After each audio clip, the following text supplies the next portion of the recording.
புது புது ட்ரெண்டிங் வீடியோக்களை பார்க்க நம்ம தமிழ் ட்ரெண்ட் சேனலை சப்ஸ்கிரைப் பண்ணிக்கோங்க. மறக்காம பக்கத்தில் இருக்கிற பெல் பட்டனை டச் பண்ணி ஆல் அப்படின்ற ஆப்ஷன் வரும், அதை அழுத்திக்கோங்க. அப்போதான் நாம போடுற புது புது வீடியோக்கள் உங்களுக்கு வந்து கொண்டே இருக்கும்.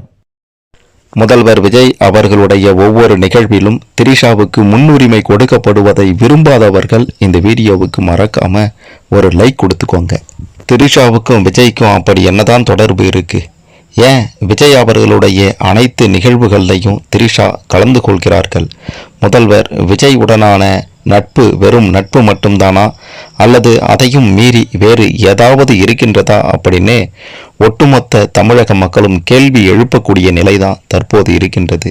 இந்த நிலையில சுதந்திர தின விழா கொடியேற்று நிகழ்வில் முதல்வர் விஜய் அவர்கள் கலந்து கொண்ட போது திரிஷாவுக்கு முதல் வரிசையில சீட்டு ஒதுக்கப்பட்டிருந்தது. இதுவும் மிக பெரும் கேள்விகளை எழுப்பியிருந்த நிலையில திரிஷாவை வெளுத்து வாங்கி இருக்காங்க, திரிஷாவை கிழித்து தொங்க விட்டு இருக்காங்க நடிகை கஸ்தூரி. அப்படி என்ன சொல்லியிருக்காங்க அப்படின்றத பற்றி தான் இந்த வீடியோவில் பார்க்க போகிறோம். சென்னையில் நடைபெற்ற சுதந்திர தின விழாவில் முதல்வர் விஜய் அவர்கள் தேசிய கொடியேற்றுவதை நடிகை திரிஷா முதல் வரிசையில் அமர்ந்து ரசித்தது மிக பெரும் கேள்வியை பலரிடையேயும் எழுப்பியிருந்தது. சென்னை கோட்டை கொத்தளத்தில் நடந்த சுதந்திர தின விழாவில் முதல்வர் விஜய் அவர்கள் முதன்முறையாக தேசிய கொடியேற்றி மரியாதை செலுத்தினார். முதல்வரான பின் முதல் முறையாக விஜய் அவர்கள் தேசிய கொடியேற்றுவதை பார்க்க நடிகை திரிஷா முன்கூட்டியே வந்து முதல் வரிசையில் அமர்ந்திருந்தார். இந்த விழாவில் திரிஷா பங்கேற்றது பெரும் அதிர்ச்சியை ஏற்படுத்தியிருந்தது ஒட்டுமொத்த மக்களுக்கும். தொடர்ந்து சுதந்திர தின நிகழ்ச்சிகள் நிறைவடைந்து முதல்வர் விஜய் புறப்பட்ட போது நடிகை திரிஷாவுக்கு சல்யூட் வைத்து டாட்டா காட்டி சென்றார். இந்த வீடியோக்கள் சோசியல் மீடியாவிலும் ட்ரெண்ட் ஆகியது. ஏற்கனவே முதல்வராக விஜய் பதவியேற்ற போதும் நடிகை திரிஷா தன்னுடைய தோழியான அர்ச்சனா கல்பாத்தியுடன் பங்கேற்றிருந்தாங்க. அங்கேயும் அவங்களுக்கு முதல் வரிசை ஒதுக்கப்பட்டிருந்தது. அதன் பிறகு பல நிகழ்வுகளிலும் திரிஷா மற்றும் விஜய் இருவருமே ஒன்றாக கலந்து கொண்டிருந்தாங்க. அதன் பிறகு நடிகர் அஜித்குமார் அவர்களுடைய தாயாரின் மறைவின் போதும் விஜய் அவர்கள் ஆறுதல் சொல்ல சென்றபோது கூட நடிகை திரிஷா உடன் இருந்தாங்க. அது மட்டுமல்லாமல் விஜயின் பிறந்த நாள் முடிவடைந்த அடுத்த நாளன்று இரவில் நடிகை திரிஷா கேக் வெட்டும் புகைப்படத்தை பகிர்ந்திருந்தாங்க.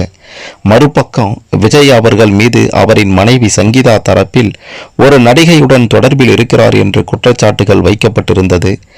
ஆனால் மனைவி சங்கீதா அவர்கள் விவாகரத்து கோரிய அந்த மனுவை தற்போது திரும்ப பெற்றுட்டாங்க. இதனால தாவேகாவினரும் விஜயின் ரசிகர்களும் உற்சாகமா இருந்தாங்க.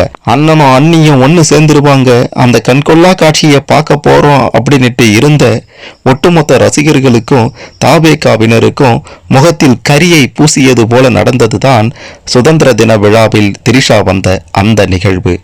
திரிஷாவுக்கு முதல் வரிசையில இருக்கை ஒதுக்கப்பட்டிருந்தது.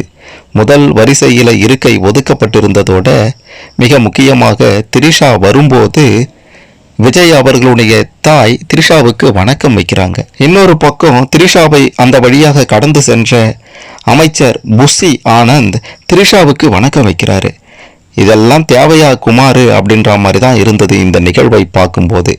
சரி, இந்த சம்பவம் பற்றி நடிகை கஸ்தூரி என்ன சொல்லியிருக்காங்க தெரியுமா? தன்னுடைய எக்ஸ் பக்கத்தில் அவங்க ஒரு பதிவு ஒன்றை வெளியிட்டு இருக்காங்க. அந்த பதிவில் இன்று சுதந்திர விழாவில் அரங்கேறியது சுதந்திரம் இல்லை, வெட்கம் கெட்டத்தனம், ஊரறிய செய்தாலும் ஊர் பேச பயந்தாலும் தவறு தவறுதான், நெற்றிக்கண்ணை திறந்தாலும் குற்றம் குற்றமே என்று பதிவிட்டு இருக்காங்க. அதாவது திரிஷாவை காரி துப்பாத குறையாக அவங்க இந்த பதிவை வெளியிட்டிருக்காங்க.